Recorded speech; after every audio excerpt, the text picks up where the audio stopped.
Hello everyone. Last lecture में हम लोग कर रहे थे बैरियर्स इन कम्युनिकेशन। तो बैरियर्स इन कम्युनिकेशन में हमने 4 बैरियर्स पढ़ चुके हैं ऑलरेडी। फर्स्ट था आपका नॉइस, सेकंड था आपका लाउड स्पीकर, थर्ड था आपके फिजिकल बैरियर्स, फोर्थ था आपका पुअर लाइटिंग सिस्टम। ठीक है, अब आपका जो फिफ्थ है वो है आपके जनरेशन बैरियर। अब जनरेशन क्या होता है? जनरेशन आपका, अगर जनरेशन का हम हिंदी में ट्रांसलेशन देखें, हिंदी में मीनिंग देखें, तो आपने वर्ड सुना होगा पीढ़ी। ठीक है, कि आजकल की पीढ़ी ऐसी है एंड ऑल। ठीक है, तो जनरेशन होता है जब पर्टिकुलर एक जो एज ग्रुप होता है और जब दो एज ग्रुप के बीच में, जैसे मान लिया एक जो एज ग्रुप है वो क्या है 21 से 30 के बीच में है, और एक जो एज ग्रुप है मान लिया वो है आपका 50 से 60 के बीच का एज ग्रुप है।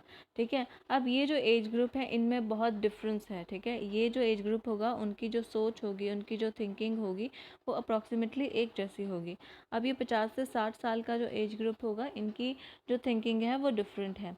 ठीक है, तो डिफरेंट एज ग्रुप्स को हम जनरेशन्स बोलते हैं। ठीक है, जैसे एक जनरेशन आपकी फैमिली में, एक जनरेशन होती है आपके दादाजी की। ठीक है, नेक्स्ट जनरेशन में आपके फादर्स हैं। ठीक है, उसके नेक्स्ट जनरेशन में आप लोग हैं।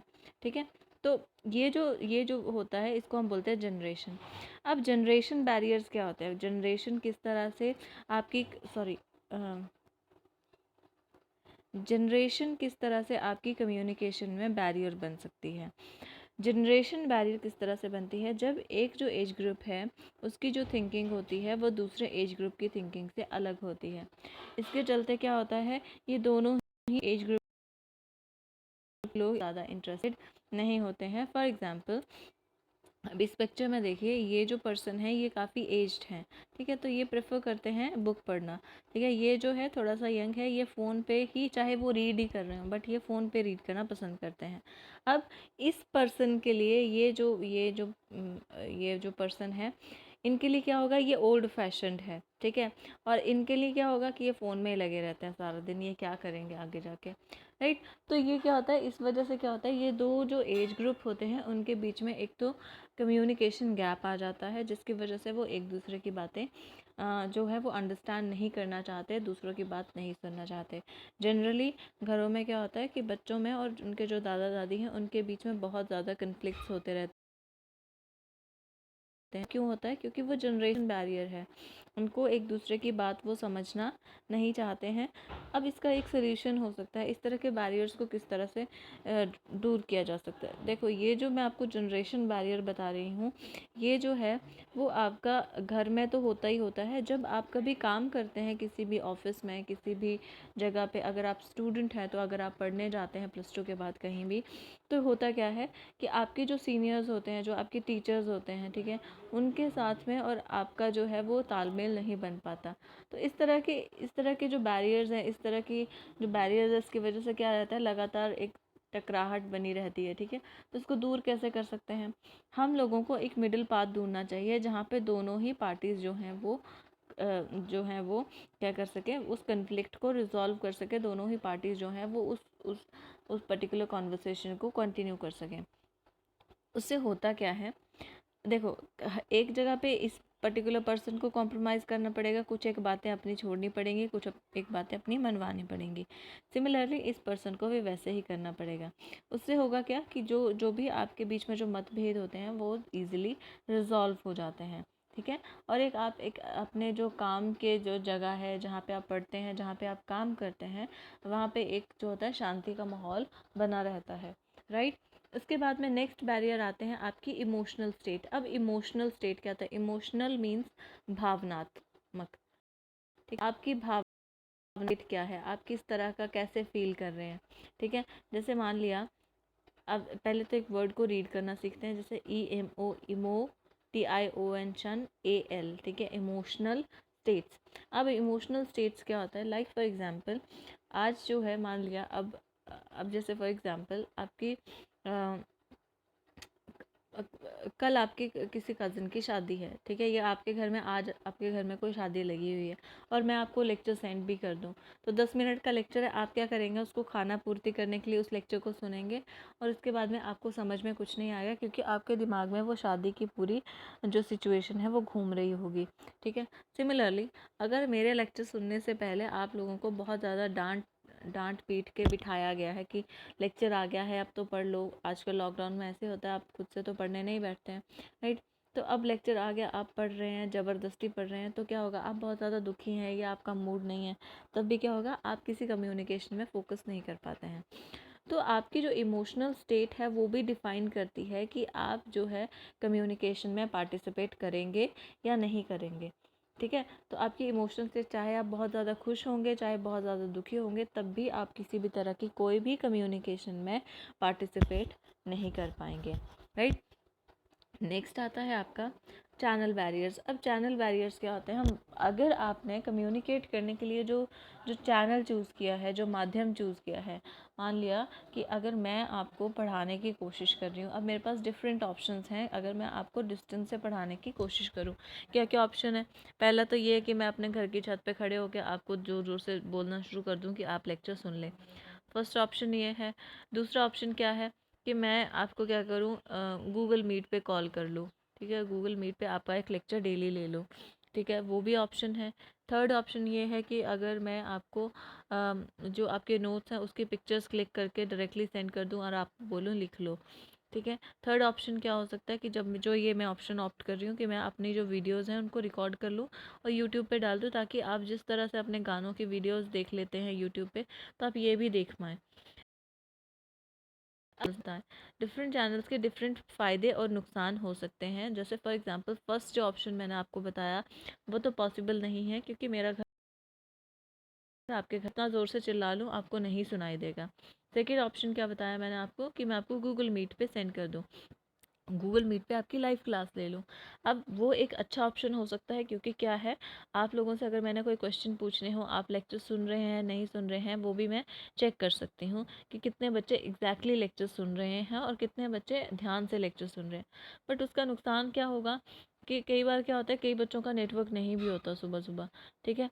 तो क्या होता है, अगर कई बार कई पेरेंट्स जो हैं वो काम के लिए वो घर से बाहर जा रहे हैं, उनके साथ उनका फ़ोन भी जा रहा है, तब बच्चे की क्लास भी मिस हो सकती है, ठीक है।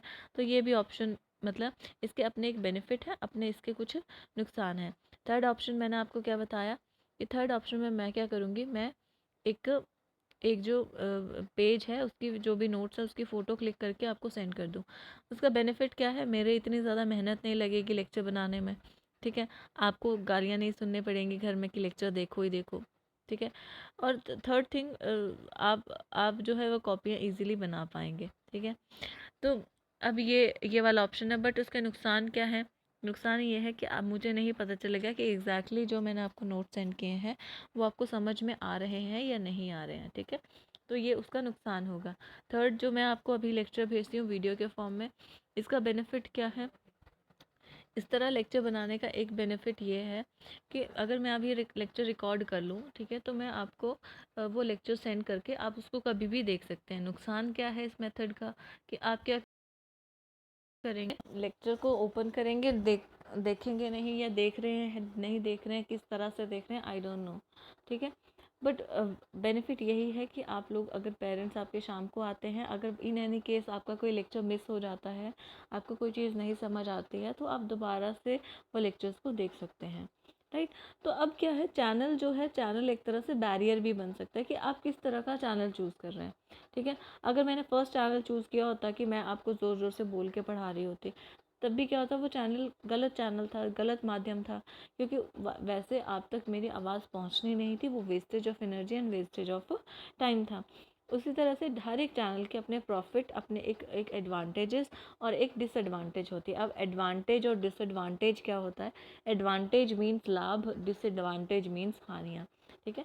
ये एडवांटेज और डिसएडवांटेज वर्ड आगे बहुत ज़्यादा यूज़ होने वाला है, इसलिए आपको याद हो जाएगा, तो इतना ज़्यादा टेंशन नहीं लेना है आप लोगों ने कि हमें नहीं पता चलेगा, ठीक है।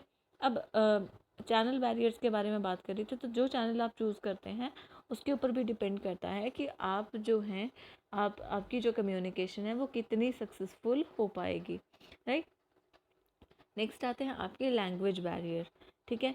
अब लैंग्वेज आपकी भाषा किस तरह से बैरियर हो सकती है।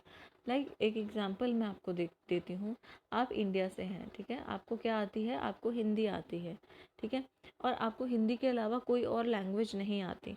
और मान लिया आपको कोई बाहर से कोई इंसान आता है और उसको सिर्फ फ्रेंच आती है, फ्रांस की भाषा जो है फ्रेंच आती है, या फ्रेंच छोड़ दो, चाइनीज़ आती है, ठीक है, चाइना से कोई पर्सन आया है, उसको चाइनीज़ आती है, उसको ना हिंदी आती है ना ही इंग्लिश आती है।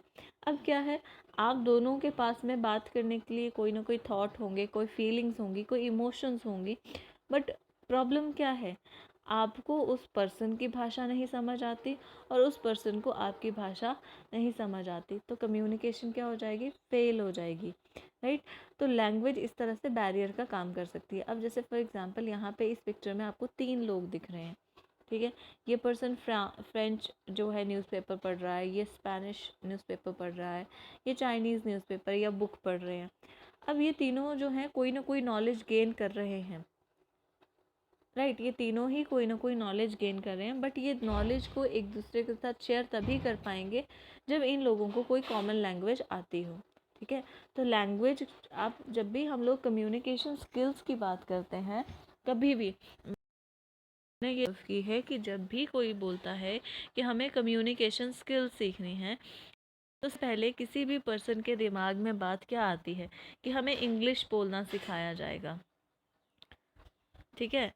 तो फैक्ट इज़ इंग्लिश एक इंटरनेशनल लैंग्वेज है, आपको बेसिकली वो आनी चाहिए, बट उससे भी ज़्यादा इम्पॉर्टेंट चीज़ ये है कि English at the end of the day एक लैंग्वेज है। एक लैंग्वेज को आप कम्युनिकेशन नहीं बोल सकते। कम्युनिकेशन स्किल्स क्या होती हैं कि अगर आप किसी भी भाषा में, बीइंग इट हिंदी जो आपकी लोकल बोली है, ठीक है, ऊना की जो बोली है उनवी, या पंजाबी में अगर आप पंजाब बॉर्डर पे रहते हैं, ठीक है, तो जो आप लोकल बोली भी बोल रहे हैं वो भी आप इस तरीके से बोलिए कि सामने वाले पर्सन को लगे कि ये पर्सन जो बात कर रहा है वो एक इंटेलिजेंट है, एक उसको नॉलेजेबल पर्सन है जिसको नॉलेज है, ठीक है। नो डाउट इंग्लिश हिंदी आपको आनी चाहिए, दीज लैंग्वेजेस आर इम्पॉर्टेंट, ठीक है। हम लोग ये भी नहीं कर सकते कि हम अपनी ही भाषा सीखेंगे, हम हिंदी भाषी हैं, हम हिंदी सीखेंगे, या बड़े फॉरेनर नहीं बनना है, ठीक है। आपकी लैंग्वेजेस के ऊपर कमांड होनी चाहिए। लैंग्वेज हमारा रिलीजन, हमारी कास्ट या हमारे धर्म के आधार पर नहीं होती है, ठीक है। लैंग्वेज का एक सिंपल सा मीनिंग है कि लैंग्वेज आपको दूसरे तक पहुंचाने में हेल्प करती है। तो अगर आप किसी लैंग्वेज को जानते हैं तो आप दूसरे पर्सन तक अपनी बात भी पहुंचा पाएंगे, ठीक है, और दूसरे पर्सन की बात को समझ भी पाएंगे, ठीक है। तो एटलीस्ट आप लोगों को अपनी जो नेटिव लैंग्वेज है, जो आपकी बोली है, जैसे आप लोग जो बोली बोलते हैं, पंजाबी और पहाड़ी का एक मिक्सचर है, उसके ऊपर आपकी कमांड होनी चाहिए। Very good, well and good, और एक अच्छी बात है, ठीक है।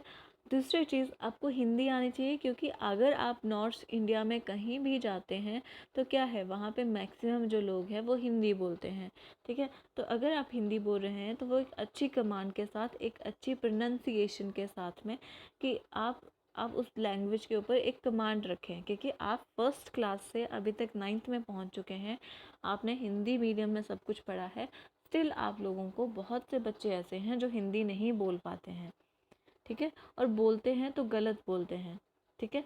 तो वो चीज़ जो है वो आपको थोड़ा सा उसके ऊपर फोकस करना चाहिए। थर्ड थिंग, इंग्लिश की बात करते हैं। तो इंग्लिश जो है, इंग्लिश भी आप फर्स्ट क्लास से पढ़ रहे हैं, but still you people are not able to communicate in English. आप इंग्लिश में तब भी बात नहीं कर पाते। बात करना दूर की बात है, अगर आपसे कोई बात करता है एटलीस्ट आपको वो समझ आनी चाहिए, ठीक है। तो इंग्लिश सीखना भी इम्पॉर्टेंट है, क्योंकि सिर्फ नॉर्थ इंडिया ही है इंडिया में जहाँ पे हिंदी बोली जाती है।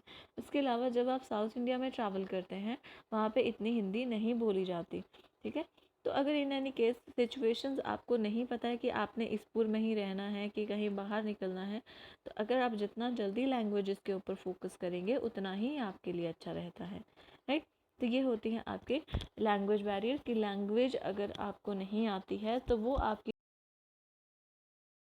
कम्युनिकेशन एक बैरियर बन सकती है। और इसको रिजॉल्व करने का तरीका क्या है कि हमें भाषा को भाषा की तरह ट्रीट करना है, ना कि धर्म की तरह। ठीक है, कि इंग्लिश तो अंग्रेज़ों की भाषा है, हम नहीं सीखेंगे, हम अपनी भाषा में ही खुश हैं, राइट। तो इस तरह की चीज़ें हम नहीं करनी चाहिए, क्योंकि लैंग्वेज सिर्फ एक भाषा का सिर्फ एक ही मकसद होता है, वो है दो लोगों के बीच में कम्युनिकेशन को इस्टेब्लिश करना, दो लोगों को हेल्प करना कि वो बातचीत कर सके। तो वो लैंग्वेज हमारे बीच में बैरियर नहीं बनना चाहिए, राइट। तो ये थे आपके 8 बैरियर्स जो हमने पढ़े हैं। ठीक है, फर्स्ट हमने पढ़ा था नॉइस, सेकंड हमने पढ़ा था लाउड स्पीकर, थर्ड हमने पढ़ा था फिजिकल बैरियर्स, फोर्थ थे पुअर लाइटिंग। ठीक है, मैंने आपको लाइटिंग और लाइटनिंग के बीच का फ़र्क भी समझाया था। नेक्स्ट था आपके जनरेशन बैरियर। जनरली दो बीच में 20 to 25 ईयर्स का लेते हैं। ठीक है, बट अब तो ये जनरेशन गैप बहुत कम होने लग पड़ा है, क्योंकि अब आप खुद अगर आप देखेंगे, आप में, ठीक है, आप जो हैं वो 11 से 20 ईयर्स के बीच के बच्चे हैं, और आप में और जो 21 से 30 के बीच के जो एज ग्रुप है उसमें ही बहुत से विचारों की विविधता है। ठीक है, नेक्स्ट है इमोशनल स्टेट, कि आपके इमोशंस किस तरह से आप उन इमोशंस को हैंडल कर रहे हैं। नेक्स्ट है आपके चैनल के बैरियर्स, कि चैनल आपने गलत चूज़ कर लिया तब भी वो कम्युनिकेशन में क्या करेगा, बाधा बनेगा। ठीक है, अब आपका हार्डली एक टॉपिक बचा है यूनिट नंबर 1 का। उसके बाद में जो जो बच्चे गूगल मीट से क्लास अटेंड कर सकते हैं, आपकी सभी क्लासेस गूगल मीट से नहीं लगेंगी। मैं ये ट्राई करूँगी कि आपकी हफ्ते में एक क्लास एटलीस्ट गूगल मीट पे लग जाए।